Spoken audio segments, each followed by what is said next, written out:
O livro do Apocalipse, na verdade, vai se apresentar a partir de estruturas mitologemas. Vamos então ao Apocalipse capítulo 12. A gente já começar a perceber, será Roma ou Babilônia? Você tem uma luta entre um anjo supostamente chamado Miguel. Quem é igual a El? Miguel. Quem é igual a El? Esta é uma ideia de um judeu que já sabia o sentido real do que significava Miguel.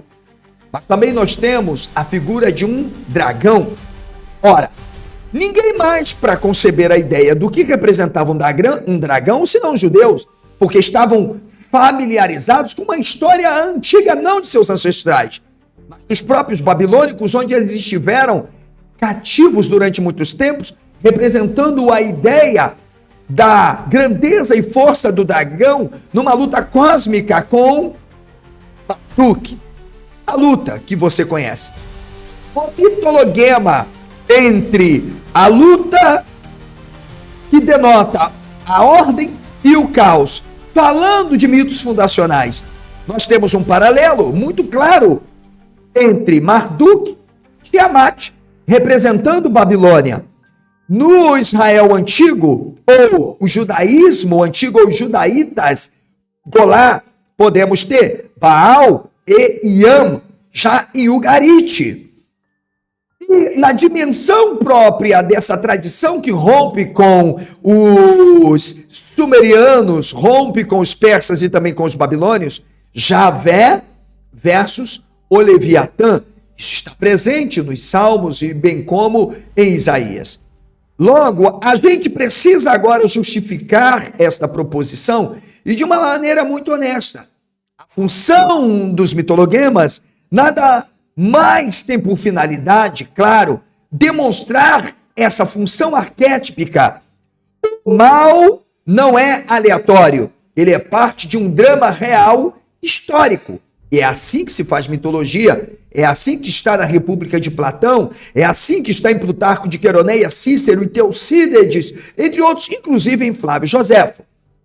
Vamos pensar a mulher cósmica e o dragão. Apocalipse 12. Aparece uma mulher, assim como lá no Éden aparece a Ixá, aquela que vai ser tirada do homem da costelinha. Claro, só narrativa, tá, gente? Por favor. Mas, neste caso, essa mulher, ela está grávida, perseguida por um dragão vermelho que quer devorar o seu filho. Qual o mitologema, então, que nós temos? Claro, entendendo uma análise semiótica. O nascimento de uma figura real, poderosa, que está sob ameaça, não é que vai ameaçar. Como poderia, na verdade, não representar o Império Romano, mas sim Jerusalém? Quais os paralelismos, então, que nós podemos admitir que estão influenciando todo esse arcabouço simbólico, imagético? Claro, mitologemas, sim. Ísis e Horus, perseguidos, assim como por Sete no Egito. Leto e Apolo, perseguidos por Piton, na mitologia grega.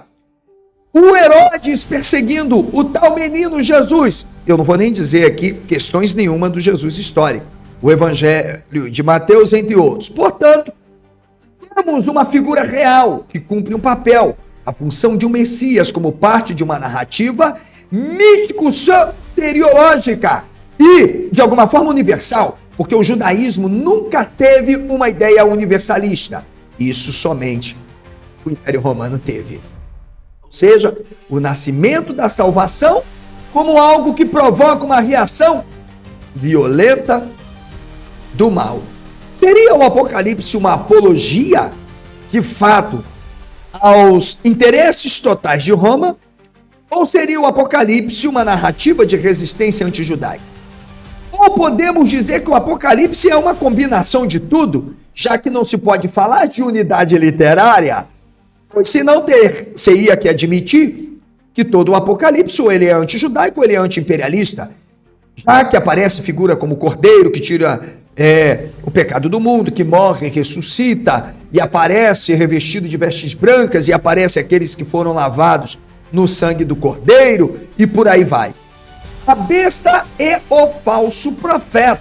Apocalipse 13, verso 19. Eu mostrei, já ensinei, vou cansar de repetir que o número da besta não é 666. 666 é o número definido para que se pudesse entender e interpretar, e somente quem conhecia os algorítmicos, claro, simbólicos, usei um termo muito legal, né, gente? Utilizados pelos judeus para poder, de fato, fazer isso. Logo, não poderia ser o texto anti-judaísmo, pois só quem poderia entender aquela forma de linguagem tão simbólica e profunda numa chamada de Gematriot eram os judeus. Portanto, nós temos descrições de figuras que aparecem no cenário do Apocalipse. Duas bestas, uma política, que supostamente vem do mar, e a outra religiosa, que supostamente vem da terra. Isso é importante. Ou seja, figuras que tendem a denotar poderes. Um poder que governa o mundo e outro que seduz nações. Ok. Então, quando eu penso Greimas, sobretudo por uma análise semiótica, para entender os mitologemas, eu tenho que perguntar: temos uma díade de opressores que são demonizados, poder político, religioso e corrupto? Claro que temos, mas como poderia ser os judeus? Como poderia ser os sacerdotes? Se, na verdade, os que estão corrompendo, na verdade, os sacerdotes, são os políticos romanos, senadores, entre outros. Portanto, precisamos entender estes paralelismos a partir de estruturas mitologêmicas. Ok? Vamos lá. Besta do mar. Lembra de onde vem o Leviatã? Falso profeta, como um suposto anticristo, sacerdote, arquétipo de um falso guia. Qual a função desse mitologema? Se não fazer uma crítica ao Império Romano.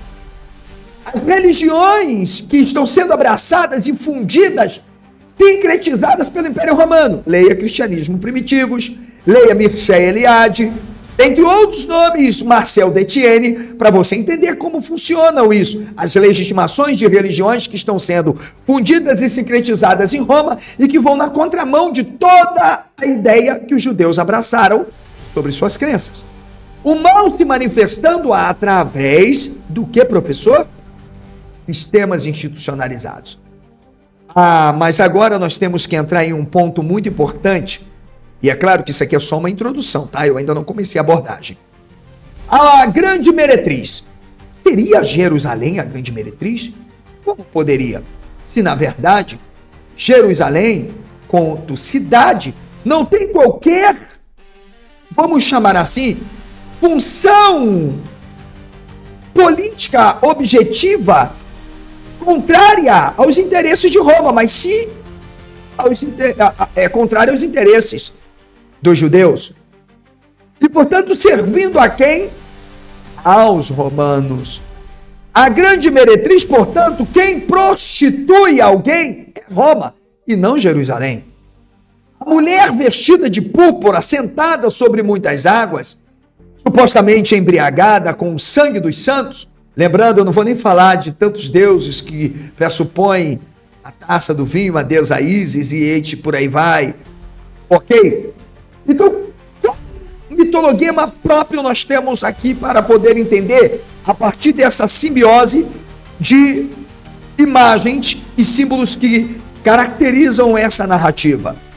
Uma cidade impura e sedutora e que vai ser demarcada na própria narrativa, assim como Nínive, Tiro, Babilônia e Isaías são consideradas símbolos que corrompem o povo supostamente escolhido.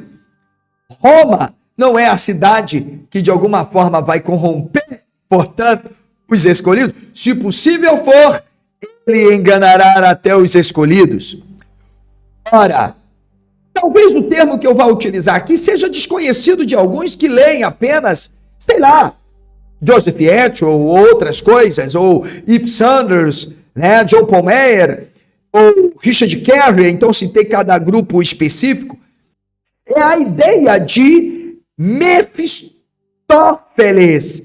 Professor, o que é a Mefistófeles?